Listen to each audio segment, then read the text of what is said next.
Hello friends, welcome to TechQuest channel. This is Father Tech by Year Tech. In this video, we are going to discuss about autoimmune hemolytic anemia. Auto means self. Immune is immune system involved. Antigen antibody is involved. In hemolytic, meaning more of the destruction of RBCs. Anemia because of decreased hemoglobin. Autoimmune hemolytic anemia is a group of disorder where autoantibodies are directed against RBC's membrane antigens and result in shortened RBC survival through activation of the complement system or and removal within the reticuloendothelial system.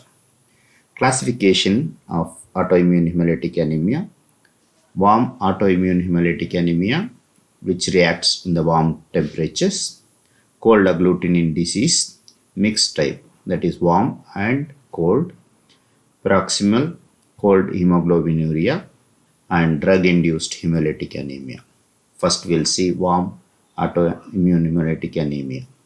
In warm autoimmune hemolytic anemia, IgG antibody most commonly react with Rh group proteins as pan-agglutinin antibodies. The IgG autoantibodies coat RBCs and removed by phagocytosis in the spleen that causes extravascular hemolysis. IgM molecules efficiently activate the complement cascade and result in intravascular hemolysis. The degree of intravascular hemolysis is affected by antibody concentration, thermal amplitude, and the amount of and inactivation by complement regulatory protein. Warm autoimmune hemolytic anemia is secondary to IgG. Rarely IgA and IgM warm antibodies with Rh specificity that typically react at 37 degrees centigrade that result in primarily extravascular hemolysis. IgG sensitized RBCs are destroyed or damaged within the reticuloendothelial system, predominantly splenic macrophages. Warm autoimmune hemolytic anemia may be idiopathic or secondary to a variety of diseases. Approximately 50% of warm autoimmune hemolytic anemia are associated with various lymphoproliferative or autoimmune diseases, infections, solid tumors, primary immunodeficiencies, drug or other conditions. IgG coated RBCs are detected serologically by a direct anti-human globulin test with IgG. In addition, the RBC may sometimes be coated with complement and therefore a direct Coombs test may be positive for complement. Cold autoimmune disease. Cold autoimmune disease is caused by IgM autoantibodies that can result in intravascular or extravascular hemolysis.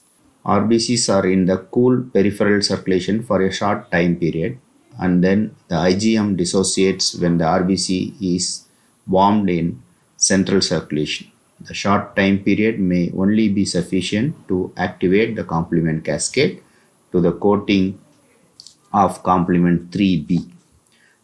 The complement 3B coated RBCs are removed by hepatic macrophages with receptors specific to complement 3B. Cold autoimmune disease may be idiopathic or secondary to variety of diseases such as Mycoplasma pneumoniae or mononucleosis infections or lymphoproliferative diseases.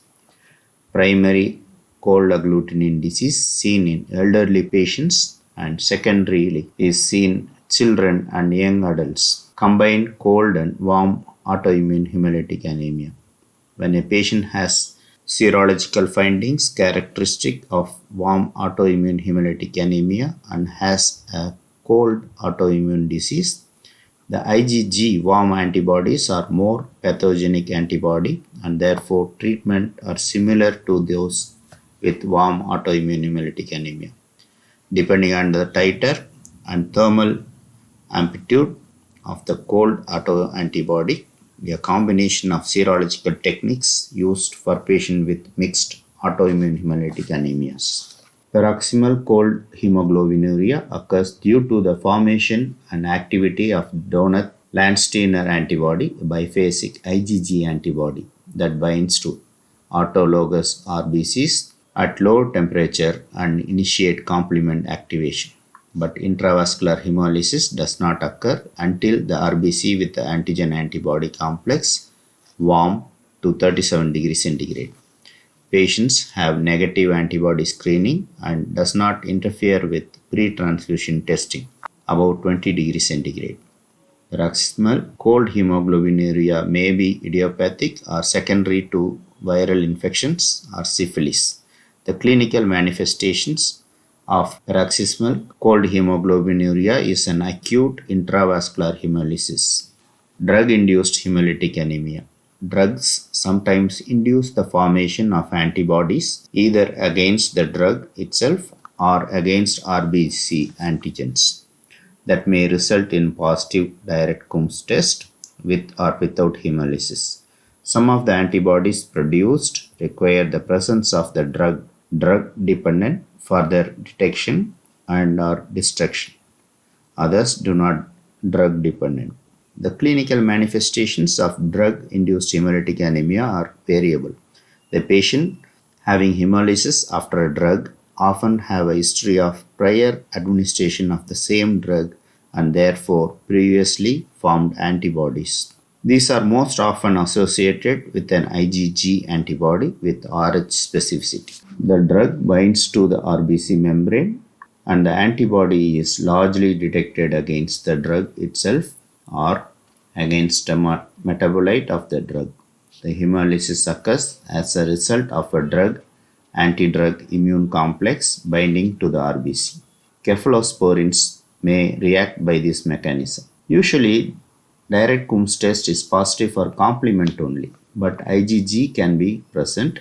Drugs that causes hemolysis by complement mediated include quinine, quinidine, rifampicin.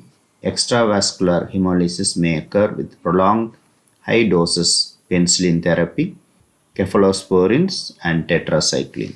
Lab diagnosis for autoimmune hemolytic anemia. Evidence of anemia, the hemoglobin, Paxil volume will indicate lower levels. Evidence of increased hemolysis, increased bilirubin, increased LDH, decreased haptoglobin. Evidence for immune involvement in hemolytic anemia, direct Coombs test identifies the sensitized RBCs. Indirect Coombs test identifies circulating antibodies in the serum. Antibody screening test is similar to indirect Coombs test, identifies specific antibody causing sensitization of RBCs. Cold agglutinin test identifies the presence of cold antibodies that causing cold autoimmune hemolytic anemia. Thanks for watching. Please watch, share and subscribe. Watch my other videos for the lab test. Thank you.